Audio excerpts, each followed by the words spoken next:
Hi, my name is Carlos Restrepo. Some people know me as a bass player and others as a strength and conditioning coach. But today, we'll play both roles and we'll tackle one of the most common issues/discomforts that you may face as a musician, regardless of genre, or rather you're an amateur or professional. And that is thoracic spine discomfort or upper back discomfort. From my experience working with a variety of different instrumentalists at all professional levels, from children to adults, this is one of the most common problems we face as a profession/activity. So let's get into it. Firstly, what is the thoracic spine? The thoracic spine is a section of our spine that is located in between the cervical spine and the lumbar spine, and it consists of 12 vertebrae. So what is our biggest concern with the thoracic spine? Now, there are many things that can cause upper back discomfort, but the primary cause that I see in musicians is excessive thoracic spine kyphosis/flexion/hunchback. It should be noted that the thoracic spine naturally has a kyphotic curve, just like how the cervical spine and the lumbar spine naturally have lordotic curves. This is what gives our spine an S shape. Also, this shape is unique to everyone. Some of us have a more curvier spine, some of us have a less curvier spine. Now, naturally, the simplest solution to this problem would be to straighten up your back and stand tall. But this is an unrealistic solution to this problem, because excessive thoracic spine flexion is unavoidable for some musicians. That is to say that in order to perform certain standard pieces of music, you will have to have some degree of flexion that may be beyond what is seen as ideally ergonomic. And you will probably be practicing in this position for long periods of time, like the opening of this piece you heard in the beginning.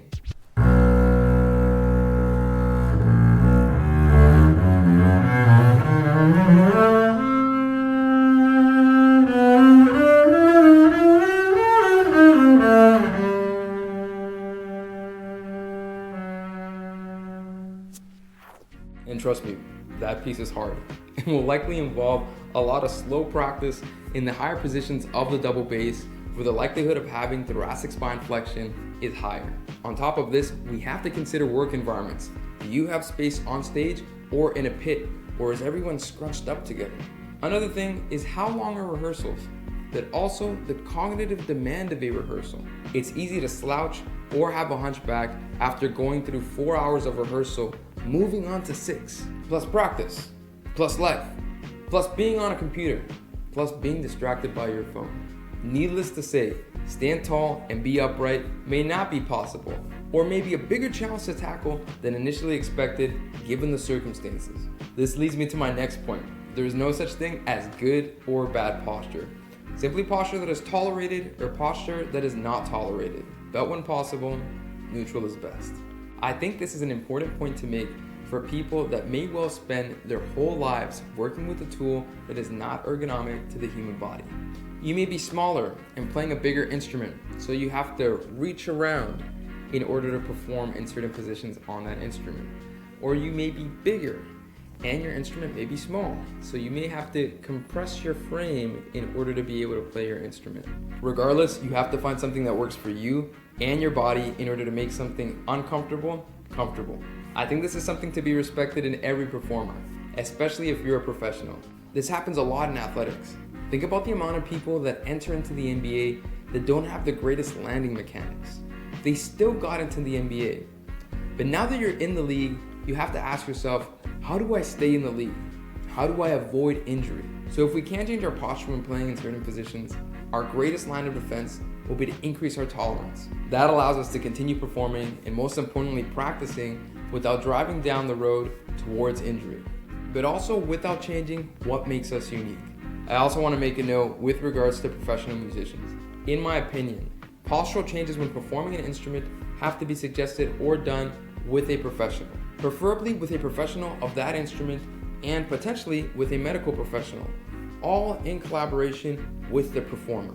And this would be across a huge gamut of repertoire involving a variety of different technical demands.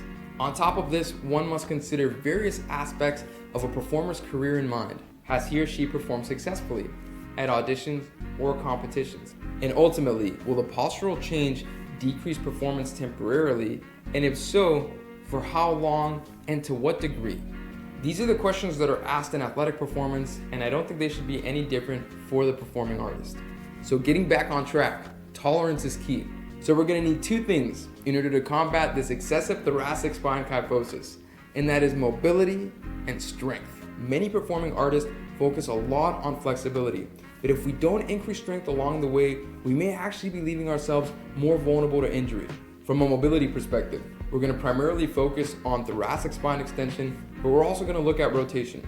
And on the strength side, we're going to focus on posterior chain development, primarily involving musculature that promotes thoracic spine extension as well as shoulder external rotation.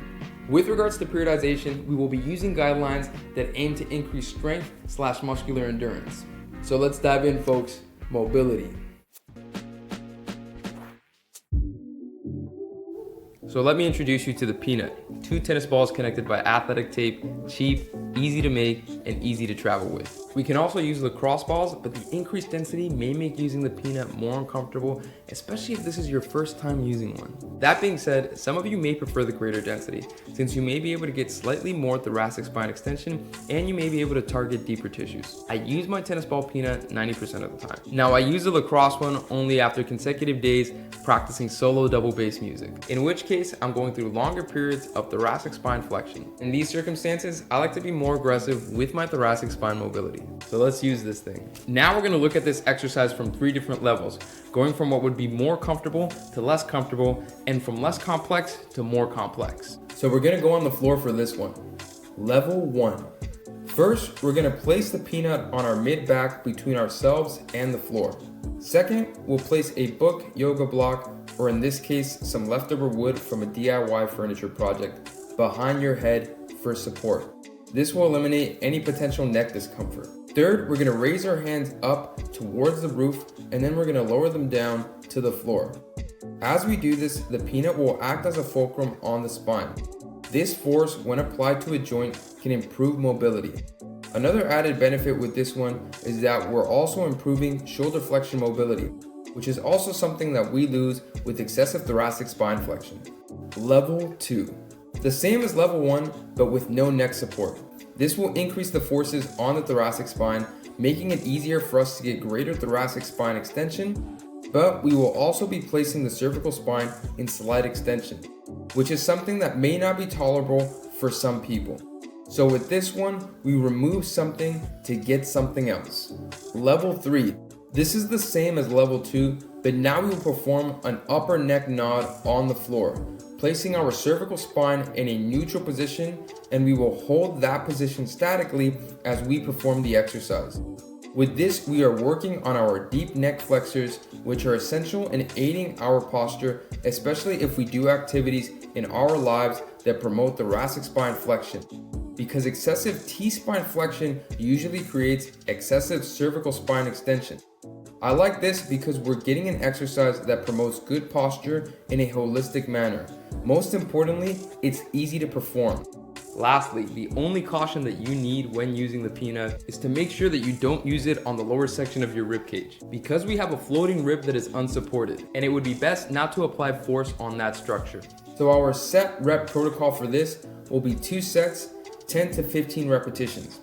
Also, feel free to change the position of the Peanut either lower or higher, depending on where you need help with extension. So now that we've looked at something for extension, let's talk a little bit about rotation. Thoracic spine extension and rotation are coupling motions, in that if you improve one, you also improve the other. If it becomes difficult to perform T-spine extension exercises due to severe discomfort, it may be best to start off with rotational exercises. Most musical instruments are asymmetrical in nature, which means that our T-spine flexion will likely involve some rotation, so we can definitely benefit from rotational mobility.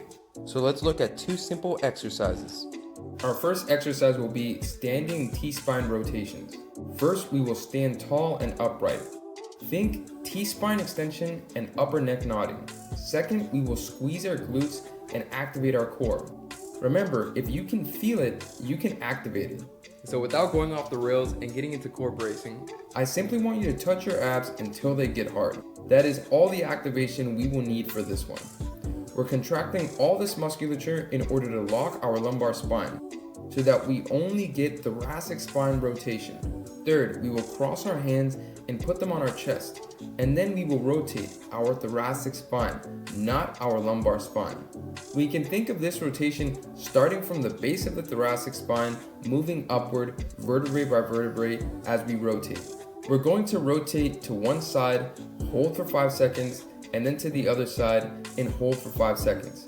We will do 10 reps total per set, and we will do 2 sets total. Our second exercise will be staggered kneeling T-spine rotations. First, we will get into a staggered kneeling position. Second, we're going to raise the hand that's closer to the forward knee towards the roof. Now you can get a bit more rotation if you think about pulling your shoulder blades closer together as you perform this exercise. From here, we'll do 5 reps, and then we'll switch stance and arm, and then we'll perform 5 reps on the other side. 2 sets total, so both sides will get a total of 10 reps. So now that we have some mobility, let's go get some strength.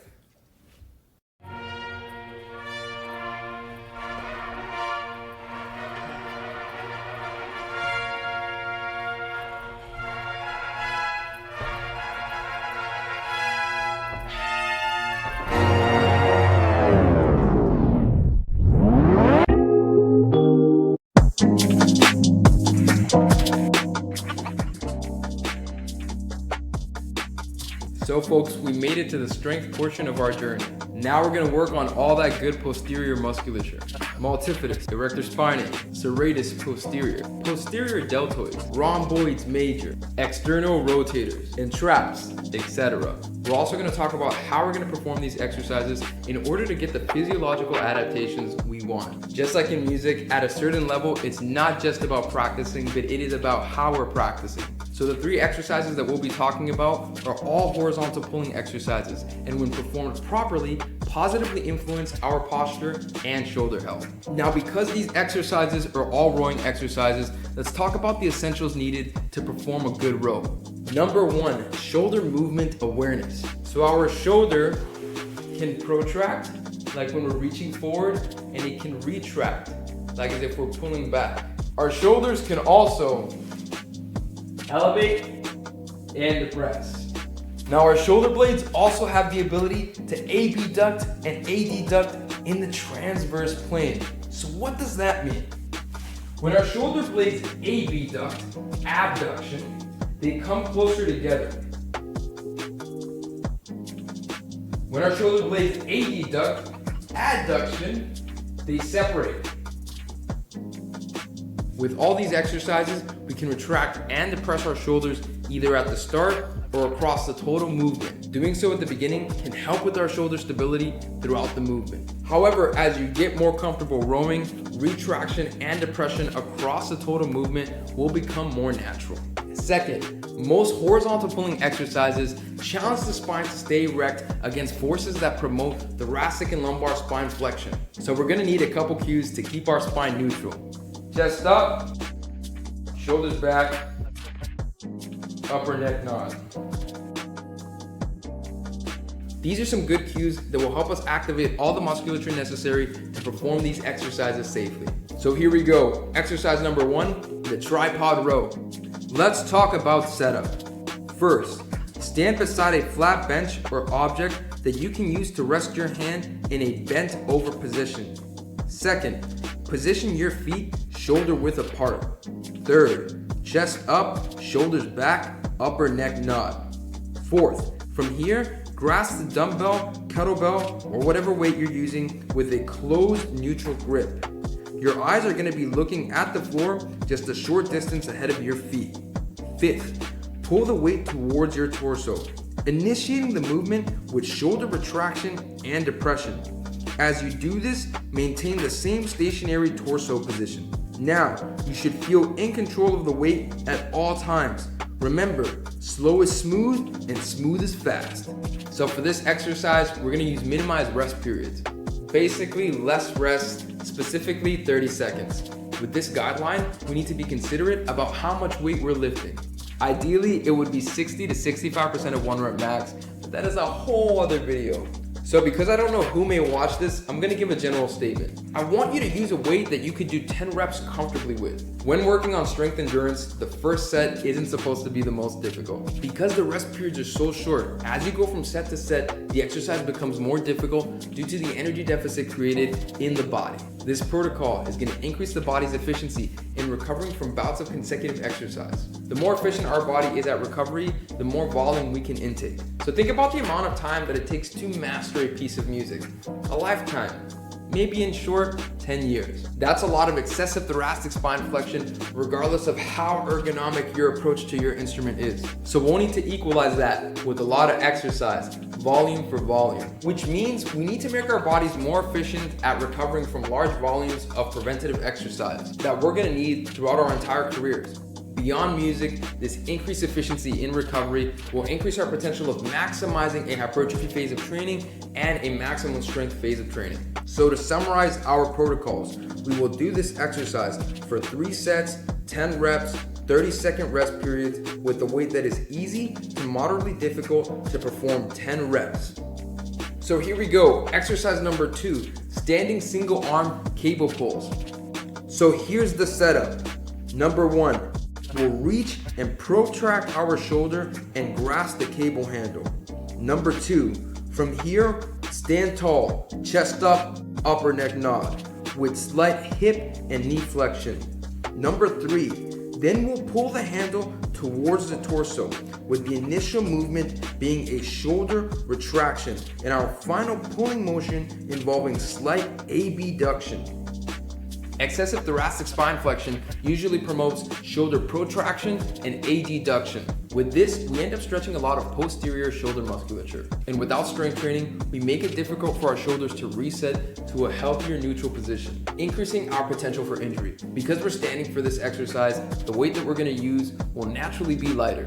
With this exercise, we're gonna vary the repetition velocity. And in this case, we're gonna slow down both the concentric and eccentric motion. This will increase the duration of the set and aid in strength endurance development. Doing an exercise like this really allows us to focus on movement and every muscle involved in that movement. Knowing what shoulder retraction, depression, and abduction feel like is really important because we can use this proprioceptive knowledge in our playing. Knowing this, we can maximize these moments, and this can aid us in balancing the excessive thoracic spine flexion that we may need in a performance. So our protocol for this will be 3 to 6 sets, 5 to 8 reps with a light weight that allows for high quality of all repetitions.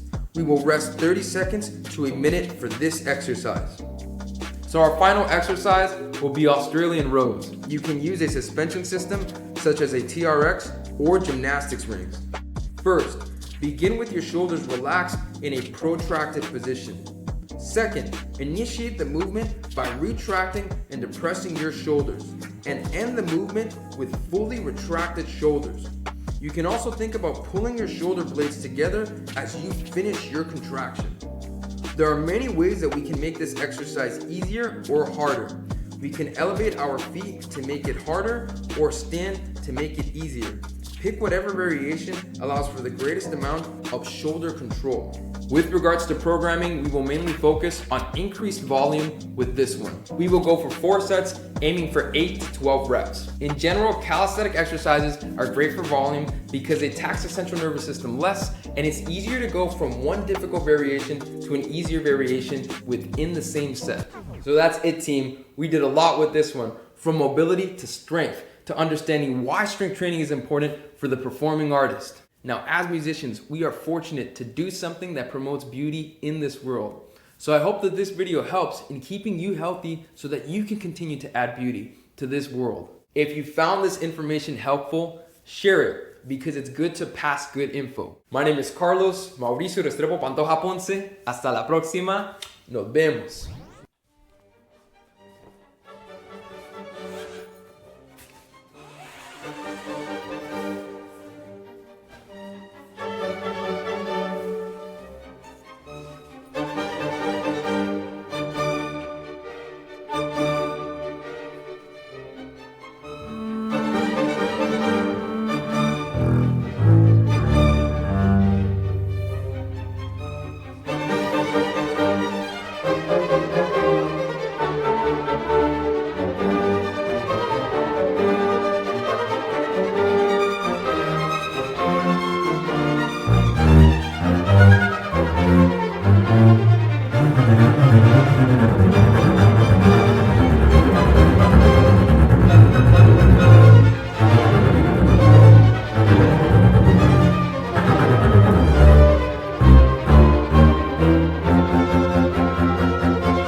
you.